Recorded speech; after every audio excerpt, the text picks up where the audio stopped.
सेठ जी के पॉइंट में आप सभी का स्वागत है। यूपी ट्रिपल एससी पेड से संबंधित महत्वपूर्ण प्रश्नों के लिए हमारे चैनल को जरूर सब्सक्राइब करें, वीडियो को ज़्यादा से ज़्यादा लाइक करें, वीडियो को अपने दोस्तों के साथ भी ज़्यादा से ज़्यादा शेयर करें। हमारे टेलीग्राम चैनल सेठ जी के पॉइंट्स हो जाइए, लिंक डिस्क्रिप्शन में दिया है।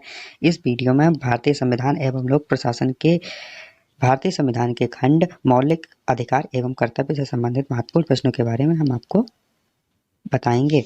चलो शुरू करते हैं वीडियो को। मौलिक अधिकार को किस देश के संविधान से लिया गया? संयुक्त राज्य अमेरिका से लिया गया है। इसका वर्णन संविधान के किस भाग में है? भाग 3 अनुच्छेद 12 से 35 में इसका वर्णन है। संविधान में मौलिक अधिकारों की संख्या 7 थी, पर 44वें संविधान संशोधन 1978 के तहत संपत्ति का अधिकार को हटा दिया गया और इसे संविधान के अनुच्छेद 301 के अंतर्गत वैधानिक अधिकार में रखा गया है। मूल अधिकारों को भारत का मैग्ना कार्टा भी कहा जाता है। 6 मूल अधिकार कौन से हैं? समानता का अधिकार, यह अनुच्छेद 14 से 18 में आता है। स्वतंत्रता का अधिकार अनुच्छेद 19 से 22 में आता है। शोषण के विरुद्ध अधिकार अनुच्छेद 23 और 24 में आता है। धार्मिक स्वतंत्रता का अधिकार अनुच्छेद 25 से 28 में आता है। संस्कृति व शिक्षा संबंधी अधिकार अनुच्छेद 29 और 30 में आता है। संवैधानिक उपचारों का अधिकार अनुच्छेद 32 से 35 में आता है।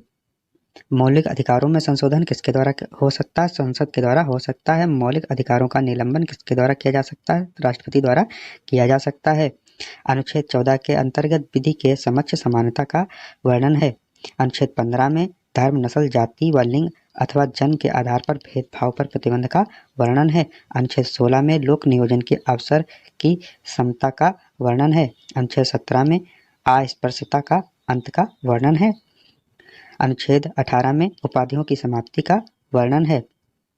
अनुच्छेद 19 में स्वतंत्रता का वर्णन है। अनुच्छेद 19A में अभिव्यक्ति की स्वतंत्रता का वर्णन है। अनुच्छेद 19B में शांतिपूर्ण बिना हथियार के एकत्रित व सभा करने की स्वतंत्रता का वर्णन है। अनुच्छेद 19C में संघ बनाने की स्वतंत्रता का वर्णन है। अनुच्छेद 19D में देश के किसी भी कोने में आने जाने की स्वतंत्रता का वर्णन है। अनुच्छेद 19E में देश के किसी भी क्षेत्र में निवास करने व बसने की स्वतंत्रता का वर्णन है। अनुच्छेद 19G में कोई भी व्यापार व जीविका चलाने की स्वतंत्रता का वर्णन है। अनुच्छेद 20 में अपराधियों के लिए दोष सिद्ध के संबंध में संरक्षण का वर्णन है। अनुच्छेद 21 में प्राण व दहित स्वतंत्रता का संरक्षण का वर्णन है। अनुच्छेद 21 कामी शिक्षा का अधिकार का वर्णन है। नोट: किसी आपातकाल के दौरान अनुच्छेद 20 व 21 को समाप्त नहीं किया जा सकता है। अनुच्छेद 22 में कुछ दशाओं में गिरफ्तारी व विरोध का संरक्षण का वर्णन है। अनुच्छेद 23 में मानव के दुर्व्यापार व बलात् श्रम का प्रतिबंध का वर्णन है। अनुच्छेद 24 में बालकों के नियोजन का प्रतिबंध का वर्णन है। अनुच्छेद 25 में अंतः कारणों की और धर्म की अबाध रूप से मानने व प्रचार करने की स्वतंत्रता का वर्णन है। अनुच्छेद 26 में धार्मिक कार्यों के प्रतिबंध की स्वतंत्रता का वर्णन है। अनुच्छेद 29 में अल्पसंख्यकों के हित के संवर्धन हेतु इसमें वर्णन है। अनुच्छेद 30 में शिक्षा संस्थानों की स्थापना व प्रशासन करने का अल्पसंख्यकों को अधिकार प्रदान करता है। संवैधानिक उपचारों का अधिकार को संविधान की आत्मा माना गया है।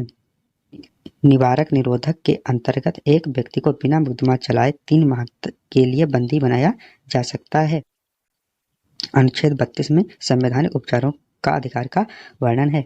इसमें बंदी प्रत्यक्षीकरण, परमादेश, प्रतिषेध, उत्प्रेषण, अधिकार प्रक्षालेख आदि आते हैं।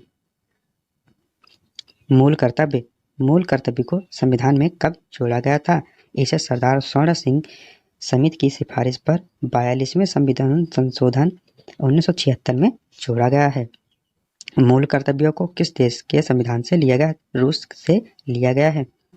इसे भाग 4 का व 51A के तहत रखा गया है। वर्तमान में अनुच्छेद 51 का के अंतर्गत मूल कर्तव्यों की संख्या 11 है।